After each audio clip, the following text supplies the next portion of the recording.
Hello, dear students. This is Dr. Dinesh Kumar Kohli, and in this lecture, we are going to study about the stress strain curve for ductile and brittle materials. So, we are having these two types of material, and what is the nature of their deformation under stress? We will discuss in this lecture. So this is covered in basic mechanical engineering for first and second semester.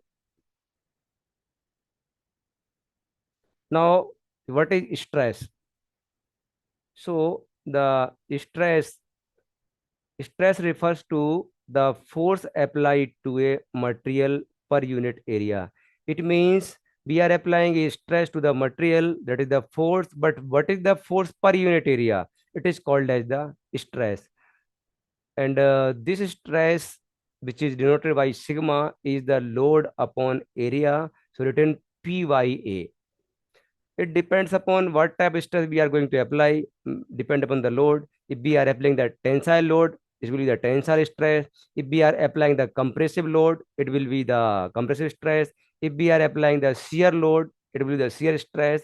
And if we are applying any torsional load, it is known as the torsional stress. So depending upon the load, the stresses are known as.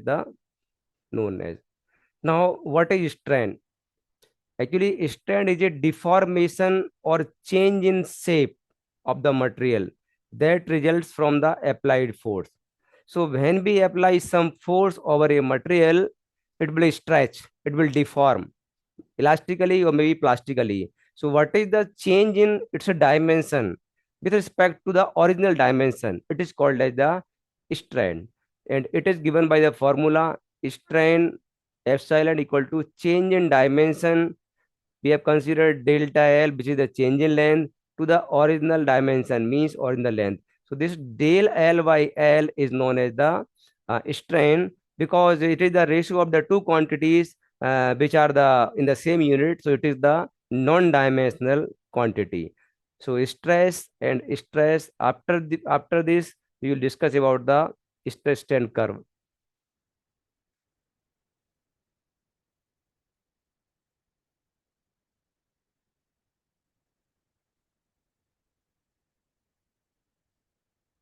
So stress strain curve is drawn for both types of material, which are the ductile material like mild steel as well as brittle material like cast iron. So here you can see this is the stress strain diagram, and it is for the brittle material. So we will try to understand what is the stress strain diagram for the ductile material like mild steel. So on the vertical axis, we are showing the stress, and on the horizontal axis, we are showing the strain. Strain means deformation, and stress means load per unit area. Now, this point O, from which B starts applying the load or force over some specimen.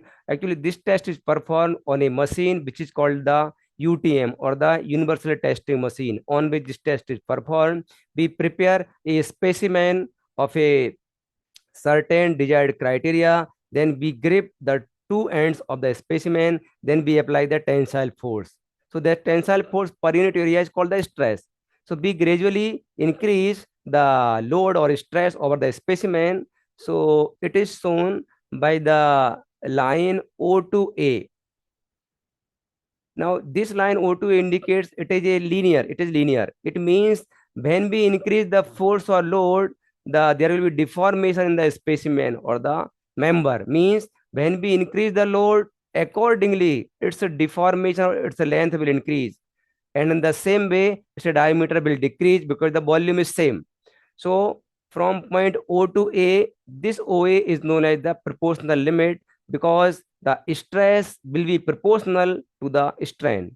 Now, if we move or if we apply the load beyond this point A, beyond the proportional limit, and we are reaching to the point B, then this is not proportionate. Actually, in this case, what will happen? By increasing the load, the deformation will be slightly more. So it is not proportionate. But On the removal of the load, the member will come to its original shape and size. So the deformation is elastic. It is temporary, not the permanent. So point B is called as the elastic limit. It means if we remove the load at point B, the member will come back to its original shape and size. So it is called the elastic limit. The member will not break. Now, if we are applying further load over point B, then we will see this zone. This zone is called the yield zone, and point C is called as the lower yield point. It is called as the lower yield point. Yield point means if we are not increasing the further stress, the member will deform automatically. There will be sudden deformation. So in the specimen, there will be the neck formation, and this type of structure is obtained. This type of neck will be formed in the specimen.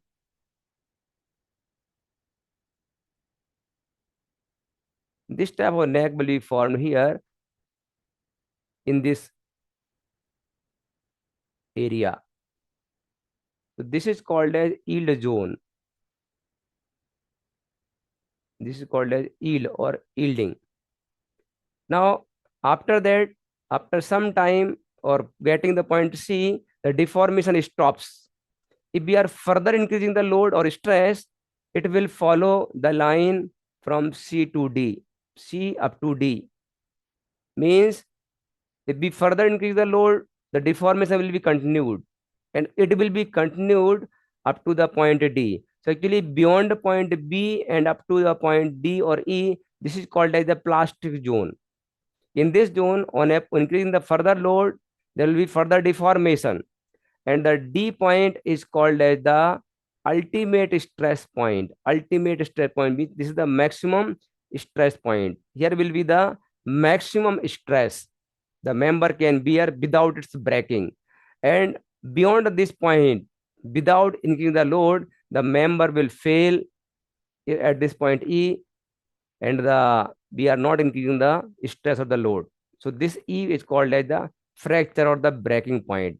So in this way, we are seeing this is the elastic, this is the behavior of the tensile test of the ductile specimen like mild steel, and we get the different points O to A, proportional limit, A to B, elastic limit, then B to C, the yielding zone, C to this up to D point, we know ultimate stress point, and at E point, we know it is the fracture. So this is the nature obtained. Now, here you can see this is showing the strain hardening, means the deformation will occur, but the neck will be formed, but here there will be the development of some hardness in the specimen. It will become slightly hardened. It will become slightly hard, and necking will be continued beyond this point, or the diameter will be further reduced. So for calculation, we take the minimum diameter when the member fails for calculation of the strain.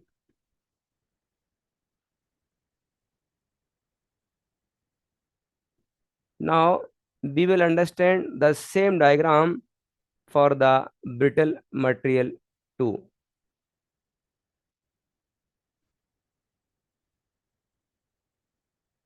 So you can see here, this is the diagram or the stress strain curve for the brittle material like cast iron.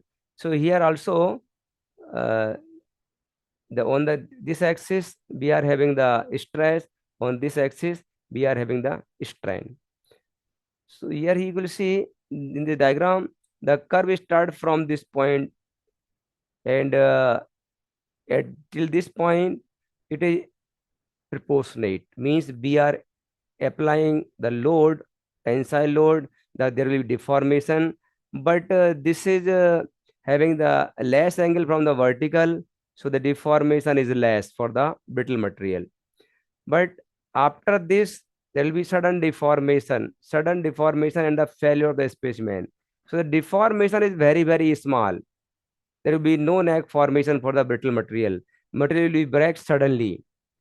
So for the brittle material, there will be the sudden failure of the member will occur without giving any indication. So brittle material are not uh, such material which indicates or give any indication before its failure. So in this way, we have covered the stress strain curve for the two material, mild steel as well as cast iron, ductile and brittle material.